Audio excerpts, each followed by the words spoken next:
오늘 우리에게 주시는 하나님의 말씀은 신약 성경 마태복음 4장 1절에서 11절까지입니다. 마태복음 4장 1절에서 11절 저와 여러분들이 한 절씩 교독하시고 11절 합독하겠습니다. 그때 예수께서 성령에게 이끌리어 마귀에게 시험을 받으러 광야로 가사 40일을 밤낮으로 금식하신 후에 줄이신지라. 시험하는 자가 예수께 나와서 이르되 네가 만일 하나님의 아들이여든 명하여 이 돌들로 떡덩이가 되게 하라.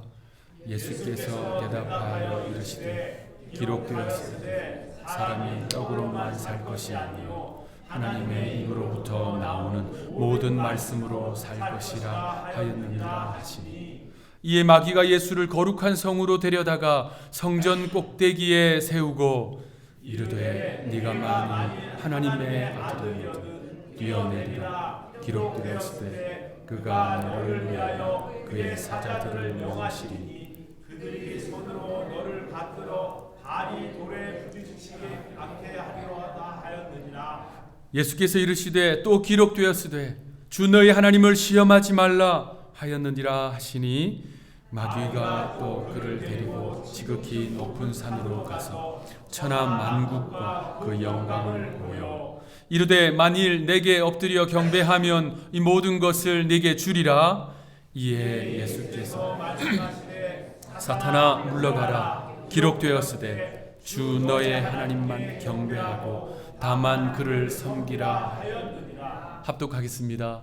이에 마귀는 예수를 떠나고 천사들이 나와서 수종드니라. 아멘. 유대인의 지에서 탈무드에는 사람의 됨됨이를 평가하는 세 가지 기준이 나옵니다. 히브리어로 되어 있는데요, 그것은 키소, 코소, 카소입니다. 운율이 좋지요. 외우기도 쉽습니다. 한번 따라해 보시겠습니다. 키소, 코소, 카소. 어쩜 우리 한우리 성도들은 히브리어 발음도 이렇게 좋습니까? 그 세 가지, 첫 번째 키소는 돈주머니라는 뜻이에요. 우리로 말하면 지갑입니다. 우리가 살아가면서 꼭 필요한 것, 돈이잖아요. 돈이 얼마나 중요합니까? 그래서 우리는 그렇게 말합니다. 뭐니 해도 머니가 최고다 라고 말하잖아요. 살아가면서 돈은 꼭 필요합니다. 그런데 키소, 그 돈을 어떻게 사용하는가가 그 사람의 됨됨이를 보여준다는 것이지요. 그 돈을 어떻게 또 어디에 쓰느냐에 따라 사람이 존경받기도 하고 비난받기도 합니다. 그래서 키소가 첫 번째입니다. 두 번째는 코소입니다. 코소는 술잔이라는 뜻입니다. 이것은 사람이 살아가면서 자신의 즐거움을 위해서 선택하는 것을 말합니다. 우리가 세상을 살면서 우리의 즐거움을 위해서 많은 것을 선택합니다. 그런데 그것을 어떻게 잘 다스리는가, 그것이 그 사람의 됨됨이를 보여준다는 거예요. 마찬가지로 탈무드에는 술이 어떻게 시작됐는지를, 그 기원을 말해줍니다. 최초의 사람이, 그러니까 아담이 포도나무를 심고 있었는데 마귀가 와서 네 가지 동물의 피를 뿌렸지요. 첫 번째는 양, 두 번째는 사자, 세 번째는 원숭이, 네 번째는 돼지. 그래서 그곳에서 나온 이 술을 마시게 되면 첫 번째는 양처럼 온순하답니다. 그런데 자꾸 마시게 되면 사자처럼 포악해지지요. 그러다가 원숭이처럼 놀림감이 되기도 하고 돼지처럼 토하고 뒹구는 비참한 삶이 될 수도 있다라는 이야기입니다. 그러니까 코소, 술잔을 어떻게 관리하는가가 그 사람의 됨됨이를 말해준다. 세 번째는 카소입니다. 카소는 분노라는 뜻입니다. 사람이 자신에게 생기는 그 감정을 어떻게 잘 통제하는가가 그 사람의 됨됨이를 보여준다. 여러분, 우리가 현대 사회를 살아가면서 발생하는 많은 사건과 사고들의 원인을 보면요, 사람이 이 자신의 분노를 잘 다스리지 못해서, 그것을 잘 통제하지 못해서 일어나는 사건 사고가 얼마나 많습니까? 그것을 심리학에서는 분노 조절 장애라고 부르지요. 분노 조절 장애가 강력 범죄와 각종 사건들의 원인이 됩니다.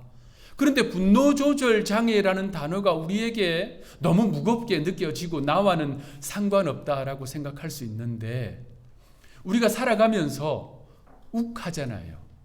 여러분은 욱 안 하세요? 욱할 때가 있어요. 그런데 그 욱하는 것의 빈도와 강도에 따라서 심리학자들은 이 분노 조절 장애에 매우 가까울 수 있다라고 평가합니다. 사람이 느끼는 감정을요, 이 동양 철학에서는 7가지로 정리를 했습니다. 그것을 7정이라고 불러요. 희, 노, 애, 구, 애, 오, 욕. 기쁨, 분노, 슬픔, 두려움, 사랑, 혐오, 욕망. 이러한 인간의 내면에서 발생하는 감정의 요소들을 잘 다스리는 것이 그 사람의 됨됨이다. 2000년의 이 지혜가 담겨 있는 탈무드에서 제시하는 이 요소들, 일리가 있습니다. 자, 그런데 일리를 넘어선 진리를 말씀하는 성경은 뭐라 말씀할까요? 성경은요, 앞서 제시한 그 요소들이 우리 그리스도인들이 살아가면서 겪는 시험들의 주요한 요소다라고 말씀하고 있어요. 여러분, 우리 그리스도인들은요, 끊임없이 시험의 현장 가운데 있습니다. 그래서 그리스도인의 이 내면은 가장 치열한 전쟁터예요. 이 전쟁은요, 휴전이 없습니다. 정전도 없고요, 종전도 없습니다. 끊임이 없어요. 더군다나 전방위적으로 찾아옵니다. 자, 우리가 먼저 생각하고 또 인정해야 할 것이 있습니다. 과연 시험이 없는 인생이 하나님의 은혜 받는 인생일까? 그러지 않습니다. 하나님의 사랑의 유무, 하나님의 축복의 유무는요, 시험의 유무와 상관이 없습니다. 왜냐하면 우리 예수님도 시험을 받으셨거든요. 그것이 오늘 본문의 내용입니다. 히브리서 4장 15절은 이렇게 말씀합니다. 우리 합독하겠습니다. 우리에게 있는 대제사장은 우리의 연약함을 동정하지 못하실 이가 아니요 모든 일에 우리와 똑같이 시험을 받으신 이로 돼 죄는 없으시니라. 구원자로 오신 예수님, 대제사장으로 오신 그 예수님도 시험을 받으셨으니 나는 시험을 받지 않을 것이다, 나는 시험에서 자유할 것이다 라고 하는 기대를 아예 접어놓는 것이 좋습니다. 그런데 히브리서 4장 15절은 이렇게 정리합니다. 시험의 유무는 하나님의 사랑, 하나님의 축복의 유무와 관계없다.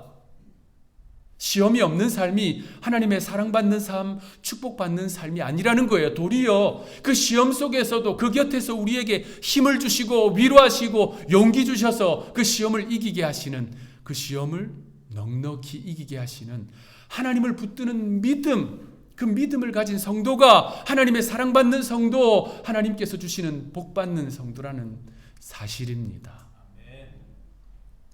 창세기에서부터 요한계시록, 성경 66권에 나오는 이 시험들은요, 3가지로 정리할 수 있습니다.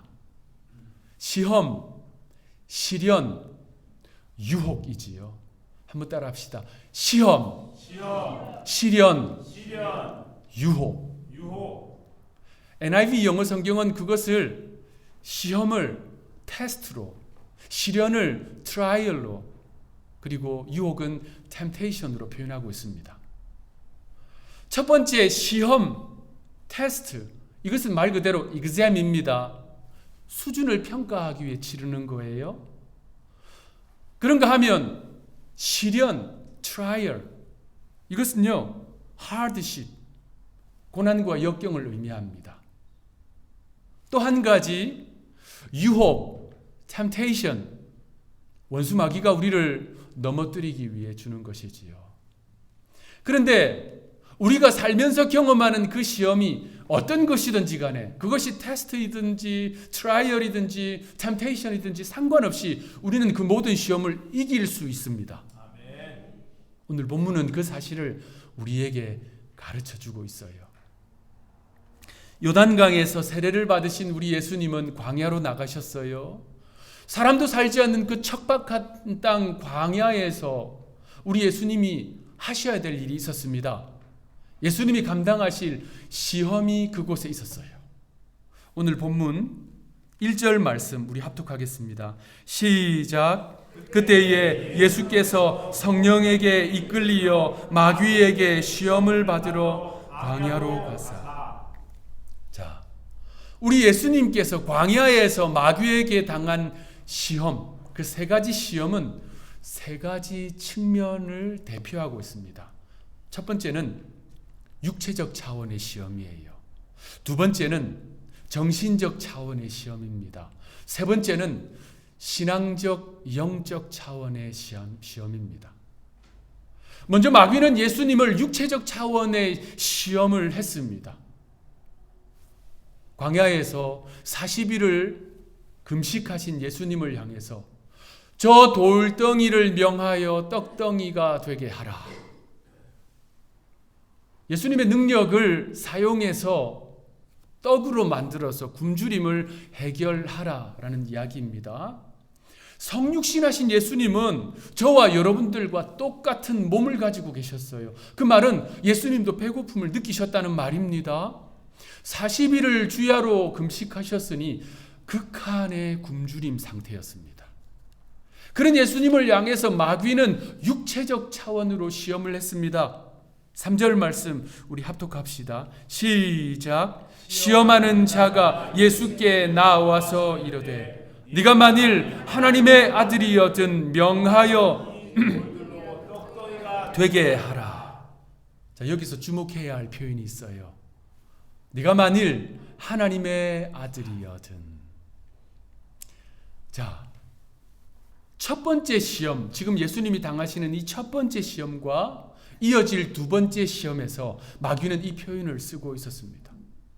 네가 만약 하나님의 아들이라면.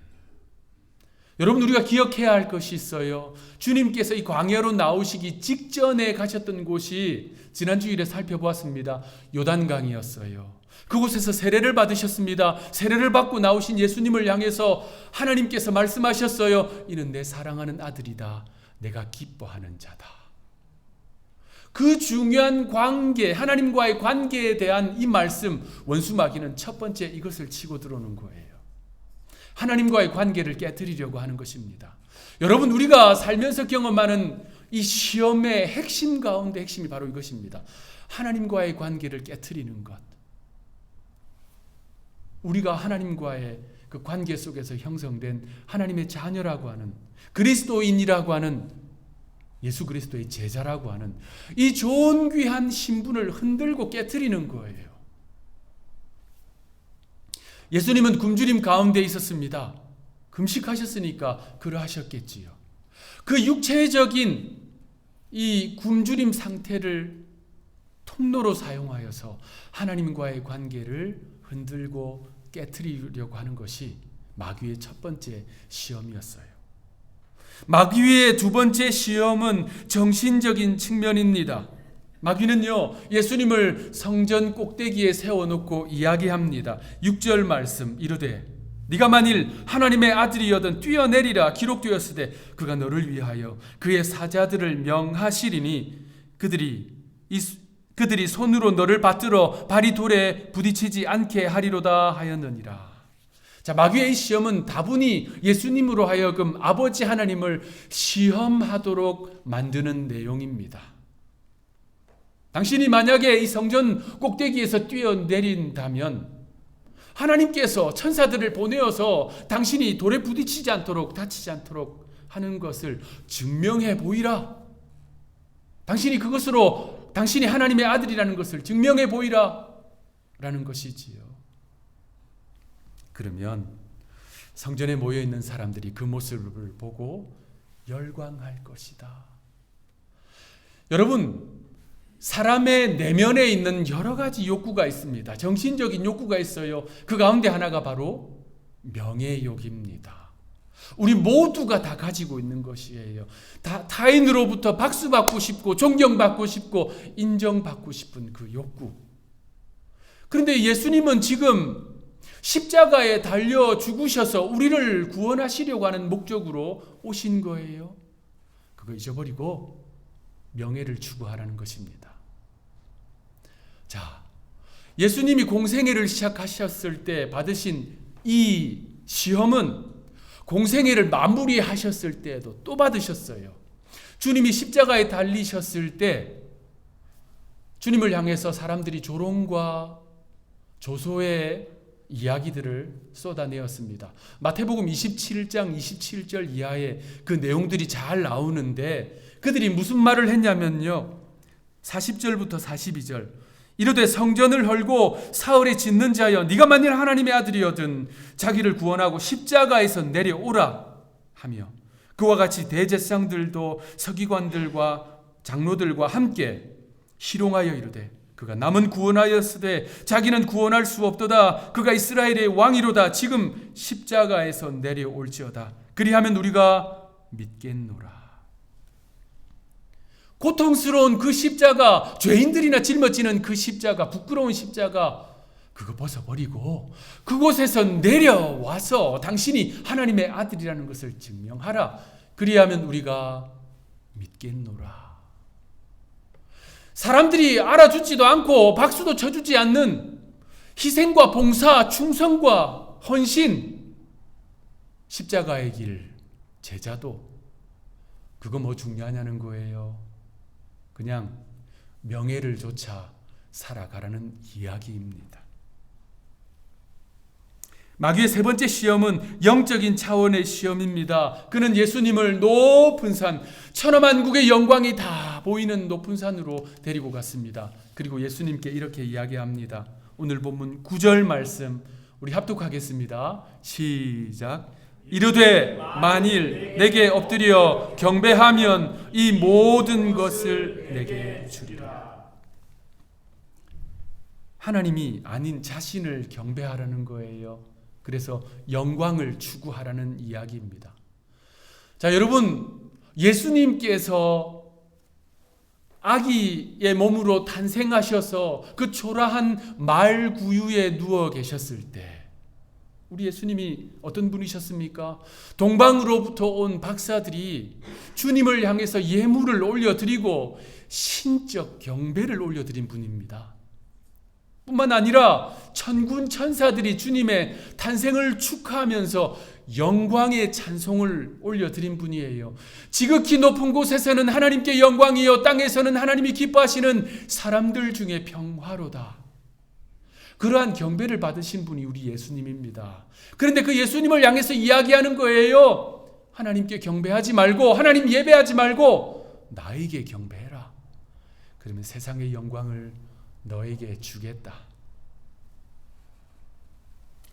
우리 예수님이 받으신 첫 번째 시험, 그것은 오늘날에도 육체적인 욕망이라는 통로를 통해서 우리에게 주어지고 있습니다.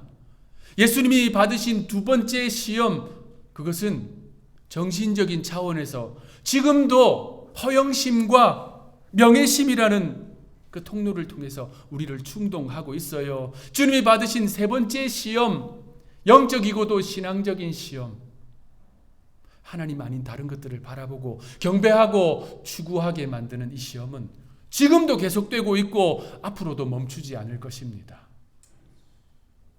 여러분, 그 옛날 에서가 팥죽 한 그릇에 장자의 명분을 팔아버렸듯이 세상의 영광과 세상의 명예를 위해서 보배 같은 믿음을 버리라는 것이 우리에게 주어지는 시험입니다. 자, 그렇다면 이러한 강력한 시험, 이 시험을 과연 연약한 성정을 가진 제가, 여러분들이 이길 수 있을까요? 네, 단언컨대 이길 수 있습니다. 예수님은 오늘 본문에서 그것을 보여주고 계십니다. 우리의 삶의 키소, 코소, 카소라고 하는 통로를 통해서 때로는 단일하게, 때로는 복합적으로 찾아오는 육체적, 정신적, 신앙적 시험. 이 시험을 이길 수 있는 이유는 첫 번째, 그 모든 시험은 하나님의 통치 안에 있기 때문입니다. 하나님의 다스림 안에 있다는 이야기예요. 오늘 본문 1절 말씀 다시 읽어보겠습니다. 시작. 그때에 예수께서 성령에게 이끌리어 마귀에게 시험을 받으러 광야로 가사. 자, 예수님이 광야에서 마귀에게 시험을 받은 것은 성령에게 이끌리어 성령의 인도하심이었습니다. 마찬가지로 우리가 그러한 시험을 받는 것은 하나님의 섭리 안에 있다는 사실입니다. 그러한 측면에서 오늘 본문 1절에 그 첫 번째 단어를 우리는 주목해야 합니다. 그때에. 이것은 타이밍을 말하는 단어이지요. 마태복음을 보면 이 단어가 자주 나옵니다. 마태복음 3장 1절, 그때에 세례 요한이 이르러 유대 광야에서 전파하여 말하되. 마태복음 3장 13절, 이때에 예수께서 갈릴리로부터 요단강에 이르러 요한에게 세례를 받으려 하시니. 그리고 오늘 본문 마태복음 4장 1절, 그때에 예수께서 성령에게 이끌리어 마귀에게 시험을 받으러 광야로 가사. 그때에 그 모든 때가 하나님의 타이밍이라는 말이에요. 하나님의 통치, 다스리심, 계획 안에 있었다는 이야기입니다. 세례 요한이 광야로 나가서 말씀을 선포하신 그때가 바로 하나님의 타이밍이었어요. 예수님이 요단강에서 세례를 받으신 그때가 바로 하나님의 섭리였습니다. 마찬가지로 오늘 예수님께서 광야로 나가셔서 이 시험을 받으시는 이때가 하나님의 적기, 하나님의 때라는 사실입니다. 사복음서를 쭉 살펴보면 하나님의 타이밍을 말하는 이 단어, 그때에, 이것이 마가복음에 6번 나와요. 누가복음에는 좀 많이 나옵니다. 14번 나옵니다. 요한복음에는 9번 나와요. 그런데 우리가 지금 살펴보고 있는 마태복음에는 무려 90번 나옵니다. 그러니까 이 마태복음은 무엇을 우리에게 말씀하려고 하느냐 하면요, 이때가 바로 하나님의 때다. 이때가 바로 하나님의 적기, 하나님의 타이밍이다. 예수님이 지금 시험 받으시는 이때가 하나님의 때이듯 여러분이 시험당하는 그때가 하나님의 섭리 안에 있습니다. 하나님의 주권 안에 있어요. 하나님의 다스리심 안에 있습니다. 그러니 우리는 시험을 두려워할 필요가 없습니다. 우리 주님은 고린도전서 10장 13절을 통해서 우리에게 이렇게 약속하고 계십니다. 우리 믿음으로 합독하겠습니다. 시작. 사람이 감당할 시험 밖에는 너희가 당한 것이 없나니 오직 하나님은 미쁘사 너희가 감당하지 못할 시험 당함을 허락하지 아니하시고 시험 당할 즈음에 또한 피할 길을 내사 너희로 능히 감당하게 하시느니라. 모든 시험이 하나님의 통치하심, 다스리심 안에, 계획 안에 있다는 거예요. 그러니 우리는 능히 이길 수 있습니다. 우리가 그러한 시험을 이길 수 있는 두 번째 이유는 예수님이 그 시험을 이미 다 이겨 놓으셨기 때문입니다. 여러분, 우리가 나라를 대표하는, 국민을 대표하는 선수들이 참전하는 경기를 볼 때 어때요? 긴장하고 마음 졸이면서 응원을 합니다. 예컨대 한일전 축구 경기를 한다고 생각해 보세요. 그 경기를 무덤덤하게 관람하는 한국 사람들은 흔치 않습니다. 흥분하고 긴장하면서 우리 응원하잖아요. 그런데 예를 들어서 제가 그 본 경기를 놓쳤어요.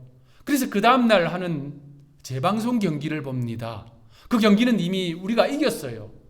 제가 그 재방송 경기를 보면서 패배할까봐 마음 졸이고 불안해하는 것은 매우 어리석은 행동이지요.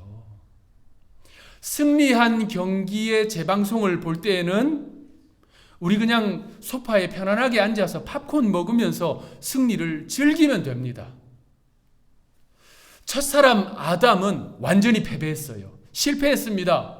그는 보암직도 하고 먹음직도 하고 지혜롭게 할 만큼 탐스러워 보이는 그 열매를 먹음으로써 패배자가 되었어요. 그리고 그 후손들은 모두 패배자가 되고 말았습니다. 그런데 둘째 아담 예수님은 그 시험을 완전히 이기셨어요. 철저히 이기셨습니다. 그리고 그 승리를 우리에게 주시는 것입니다. 우리 모두가 인정하고 아는 신불신을 떠나서 모두가 인정하는 승리의 기본적인 원칙이 있습니다. 예수님이 이겼다는 것은 예수님 편이 이겼다는 말이에요. 예수님 팀이 이겼다는 말입니다. 예수님께 소속된 자들에게 승리가 주어졌다는 말입니다. 그러니 우리에게 그 승리가 주어졌다는 사실을 믿어야 할 줄로 믿습니다. 그런데 원수 마귀의 유혹은 나름 힘이 있어요. 나름 파워가 있습니다. 그런데 우리가 확신해야 할 것이 있어요. 그 옛날 에덴 동산에서 선포되었던 말씀대로 우리 주님은 옛 뱀 곧 마귀를 십자가에서 그 머리를 짓밟으셨습니다. 철저히 짓밟으셨어요. 그래서 우리가 당하는 시험은 머리 짓밟힌 뱀이 꼬리로 유혹하는 형국이라고 생각하시면 됩니다. 그러니 우리는 시험을 두려워할 이유가 없는 것이지요. 제가 한국에 있을 때 어떤 분으로부터 식사 초대를 받았어요. 그런데 서울에서 목회를 했는데 저 멀리 강원도 속초까지 밥을 먹으러 갔습니다. 아주 유명한 횟집이라고 그곳에 꼭 가야 된다는 거예요. 그래서 그 횟집에 가서 이제 식사를 하려고 테이블에 앉아 있었는데 이제 회가 한 접시 나오더라고요. 한 사라 나오더라고요. 딱 보니까 자연산 광어가 막 있더라고요. 근데 자세히 보니까 광어를 그대로 두고 회를 떴어요. 머리도 있고 지느러미도 있고 꼬리도 다 있는 거예요. 그런데 얘가 아직 살아 있어요. 그래서 머리도 움직이고 입도 움직이고 지느러미도 움직이고 꼬리도 움직이는 거예요. 여러분 가운데 아마 보신 분도 있을 겁니다. 그래서 제가 어땠을까요? 두려워서 벌벌 떨었을까요? 그냥 깻잎 한 장으로 예의상 얼굴 가려주고 초장에 그냥 사정없이 맛있게 먹었습니다. 여러분, 머리 밟혀 다 죽어가는 뱀을 두려워하는 것은 이미 승리한 게임 재방송 보면서 패배할까 봐 두려워하는 것과 동일합니다. 마지막 셋째로 우리가 시험에서 승리할 수 있는 이유는 주님께서 백전백승할 수 있는 방법을 가르쳐 주셨기 때문입니다. 현대 사회에서도 발생하는 전쟁의 승패는 어떤 무기로 무장하고 있느냐입니다. 여러분 지금 우리가 뉴스를 통해서 보고 있잖아요. 그리스도인들이 반드시 승리하기 위해서 무장해야 할 것이 있습니다. 에베소서는 이렇게 가르쳐주고 있습니다. 에베소서 6장 11절 함께 읽겠습니다. 시작. 마귀의 관계를 능히 대적하기 위하여 하나님의 전신갑주를 입으라. 하나님의 전신갑주, 하나님께서 주시는 전신갑주를 입으면 됩니다. 무장하면 돼요. 하나님의 전신갑주는 이렇게 구성되어 있습니다. 에베소 6장 14절부터 17절. 그런즉 서서 진리로 너희 허리띠를 띠고 의의 호심경을 붙이고 평안의 복음이 준비한 것으로 신을 신고 모든 것 위에 믿음의 방패를 가지고 이로써 능히 악한 자의 모든 불화살을 소멸하고 구원의 투구와 성령의 검 곧 하나님의 말씀을 가지라. 자, 이 내용은 사도 바울 시대에 완전 무장한 로마의 정예 군인의 외적 모습을 이야기한 것입니다. 하나님의 전신갑주, 여러분 이것은 노력해서 얻을 수 있는 것이 아닙니다. 돈으로 살 수 있는 것이 아니에요. 그런데 그 귀하고 귀한 것을 하나님은 성도에게 그저 주셨습니다. 저와 여러분들에게 그저 주셨어요. 무엇입니까? 진리, 의, 복음, 믿음, 구원의 확신, 하나님의 말씀. 이들 가운데 여러분이 갖지 못한 것이 있습니까? 이미 하나님이 이것을 주셨어요. 우리는 이거 입으면 됩니다. 무장하면 돼요. 그러면 백전백승합니다. 말씀을 마무리하겠습니다. 우리가 매일 보는 새는요, 날개가 엄청 무겁습니다. 그런데 그것 때문에 날 수 있어요. 배는 어떻습니까? 돛대가 얼마나 크고 무거워요. 그런데 그것 때문에 항해할 수 있습니다. 기차 중에 제일 무거운 것은 엔진이에요. 그런데 그것 때문에 질주합니다. 비행기는 어때요? 날개가 얼마나 크고 무겁습니까? 그런데 그것 때문에 높은 창공을 여러 시간 동안 날 수 있습니다. 어떤 사람이 큰 괴종시계를 보면서 괴종시계 중간에 달려있는 쇠로 된 추를 보는데 아이고 저거 얼마나 무거울까, 저거 얼마나 힘들까 하고 그 괴종시계에서 추를 떼내는 순간 어떻게 될까요? 시계의 초침과 분침은 멈추고 맙니다. 성도에게 찾아오는 시험이 바로 이것입니다. 그래서 야고보서는 우리에게 말씀합니다. 시험이 오거든 기쁘게 여겨라. 왜냐하면 그때 하나님의 능력을 체험할 수 있을 때입니다. 그때 우리의 믿음이 성장해요. 그때 우리가 하나님을 붙들고 기도하고 무릎을 꿇게 되거든요. 그러므로 사랑하는 하누리 성도 여러분, 여러분의 인생길에서, 믿음의 길에서 시험을 마주한다면 시험을 만났을 그때에 오늘 이 말씀을 기억하시기 바랍니다. 예수님 편에 서서 예수님 팀이 되어서 주님이 이미 이기신 그 승리를 기뻐하며 하나님의 전신갑주로 무장하여서 승리의 길을 걸어가는 저와 여러분들이 되시기를 구주 예수님의 이름으로 축원합니다. 기도하겠습니다. 하나님, 우리의 삶에는 육체적 시험, 정신적 시험, 영적 시험이 끊임이 없습니다. 그러나 우리는 이미 승리하신 주님으로 인해서 넉넉히 이길 줄로 믿습니다. 그 모든 시험이 하나님의 섭리 안에 있고 주님이 이미 승리하셨으며 승리의 방법인 하나님의 전신갑주를 가르쳐 주셨기 때문입니다.